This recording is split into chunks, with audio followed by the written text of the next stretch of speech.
Now, we are going to talk specifically now about the squat. We're going to start here with our little squat discussion, and we're going to go through this, and we're going to nail down as precisely as we can why we use our version of the squat, why it's different than many other versions of the squat, and how it works to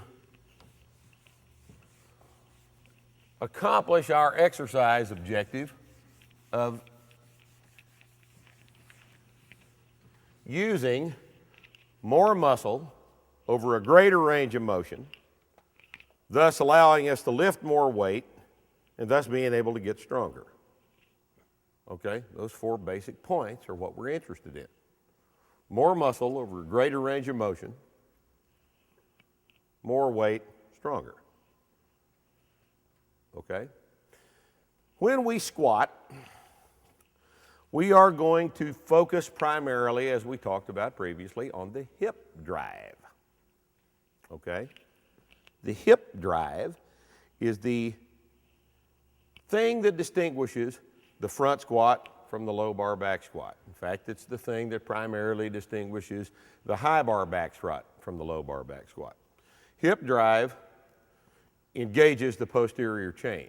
When we squat correctly, we exercise that group of muscles in a way that they can't be exercised in any other barbell movement. So we're going to use specifically this type of bar placement and this type of stance in order to affect the hip drive. Okay? Let's talk about the bar placement. I want everybody to refresh their memory about the spine of the scapula. Reach around behind you. You're going to feel the spine of the scapula. It's right there. Don't reach the middle of your back. I want you to find it here on the outside of the shoulder. We are going to place the bar directly against the bottom, the inferior aspect of that bone. That's where the bar goes. It doesn't go an inch below it. It goes right immediately underneath it. And this is the lowest place on the body, on the back, that we can carry the bar in a stable position. If you get any lower than that, you can't hold the bar there. It won't stay. It'll scoot down your back as the set progresses. So we're going to put it there, and we're going to hold it in place by raising our elbows up. We're going to keep our hands, thumbs on top of the bar so that none of the weight of the bar is intercepted by the elbows and the wrist, and all of the weight of the bar is being borne on the back, on the muscles that are contracted by the raising of the elbows. Now, why do we want the bar down there? This is what we need to investigate, okay? Here's a low bar back squat. Let me draw it right. Why don't I?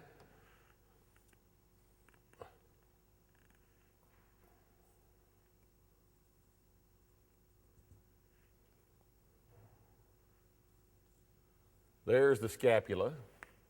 There's the bar. Bar is in balance over the middle of the foot.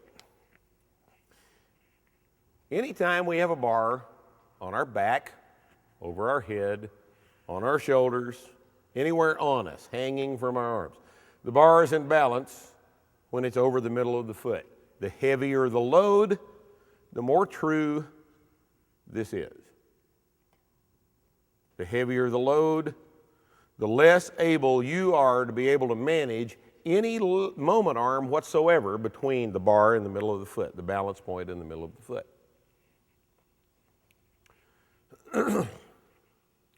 So here's what the low bar back squat looks like.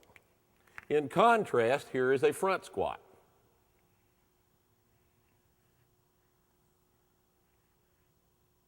And let's make our limb lengths approximately the same.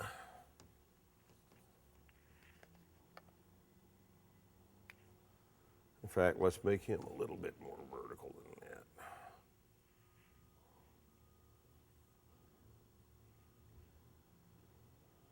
No.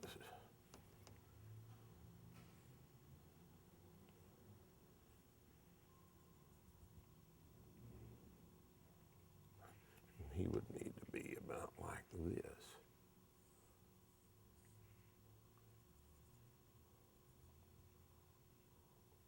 Now, this massacre of art right here is my funny little representation of the front squat. Now, why is the bar out in front of the thing right there, right in front of the segment that I'm using to represent the back? Further from the spine. It's further from the spine because it's out here on the ribs, front of the ribs being held on the shoulders, okay?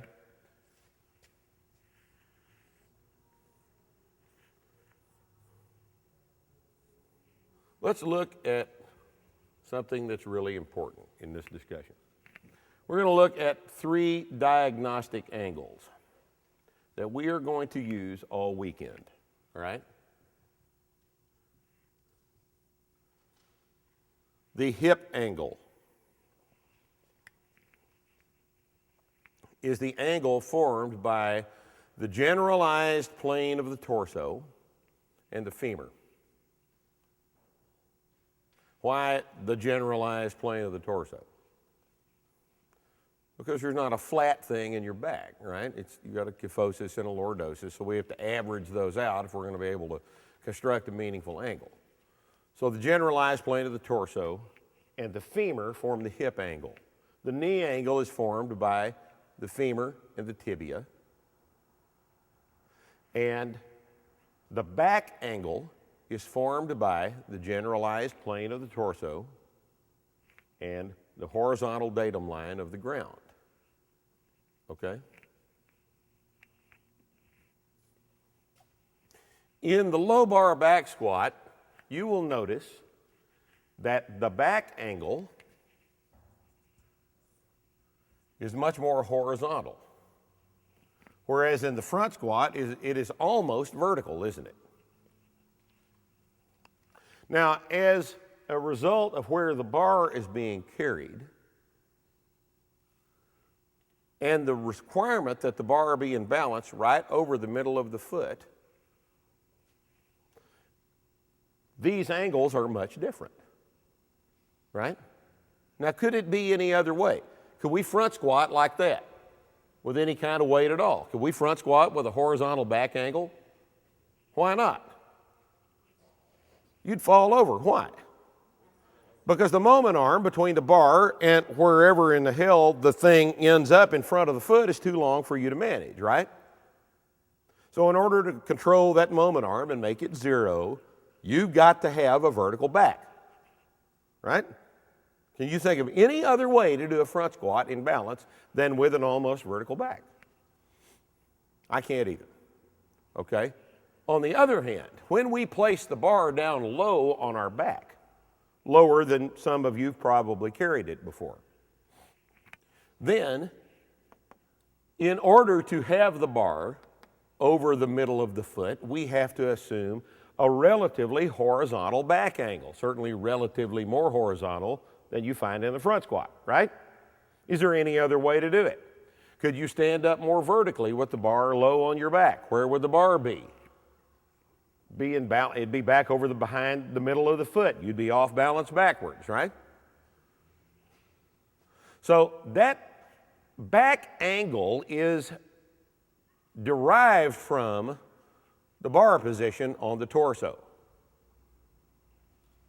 If you place the bar in this position on the torso, then the back angle is blah, right? Why would we prefer this to this? It is because of the effects that those two positions have on the muscle mass that we are trying to train. Let's look at Mr. Thrifty again. Here's Mr. Thrifty. He's seen better days. But he illustrates quite nicely our concept here. I want you to look at Mr. Thrifty's hamstring position. Okay, and let's find this on you. Now, we already found the distal attachments, the insertions of the hamstring, right? So remind yourself of where those are. On the medial and lateral sides of the knee, on the tibia, below the knee joint, right? That means that the hamstring crosses the knee joint, right? Now, the proximal attachment of the hamstrings is on this little bone right back here. This is called the ischial tuberosity. Okay? A tuberosity is a place where muscles attach. Kind of like a process is a place where muscles attach. All right? This is the ischial tuberosity. This would be the tibial tuberosity down here on the knee. He lost his kneecap. Jesus, he's about to lose his tibia too if it wears all the way through. Proximal attachments on the ischial tuberosity. Distal attachment of the hamstring is on the tibia, down here on the bottom side of the knee. How many joints does the hamstring therefore cross? 2. And when a muscle crosses 2 joints, it has 2 functions, doesn't it? It can cause movement around either one of those joints, depending on the circumstances of the contraction. The distal function, as we talked about, is knee flexion. The proximal function is hip extension. Okay? Now, if we take this floppy skeleton and we put it in a position of a relative vertical back and a relative acute knee angle. Vertical back, relative acute knee angle, like this. In what position do we place his hamstrings? It's not really very stretched at the hip. That would be stretched at the hip, wouldn't it? The proximal would be stretched when the back's more horizontal, wouldn't it?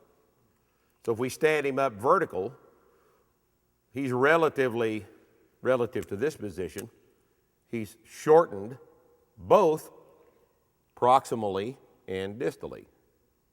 Everybody follow me on that. This is a shortened position both proximally and distally. In fact, what is the only way to get him more shortened in the hamstring? Like that, right? That's the shortest position he can get his hamstring in. What exercise is that? It's a leg curl. Or a glute ham raise. No, the glute ham raise is really like that. See? Glute ham raise is like that. That's the way they want you in a leg curl. Full range of motion. Right? But in this position, in a squat, this is the shortest position we can get the hamstring in a squat, isn't it? At the bottom of the squat. And the hamstring is fairly short in this position. So here's the critical component to this question. If the hamstring is already fairly short in this position, can it be a major contributor to further hip extension? If it's already shortened, way shortened distally, and about halfway as short as it can possibly get proximally, can it be a big player in hip extension, in further hip extension? No, it's all used up already. All of its shortening potential is pretty much already gone. Right? But if we do this, if we bend Mr. Thrifty over into a more parallel to the ground, a more horizontal back angle, and we stretch him out from the posterior at the proximal end of a hamstring attachment, and we open up his knee a little bit and further stretch out his hamstring, now what have we done to the distance over which his hamstring can contract? We've increased it, haven't we? We have therefore increased his potential to use his hamstrings to contract and make the bone straighten out, make the joint straighten out. Everybody see why that would be? Okay? Now, this, of course, assumes that one of our primary criteria for the squat is fulfilled, and that is that our lumbar spine stays in extension and that our pelvis stay locked with our lumbar spine. And we're going to talk about this concept, which we call active hip. Okay? Lumbar extension.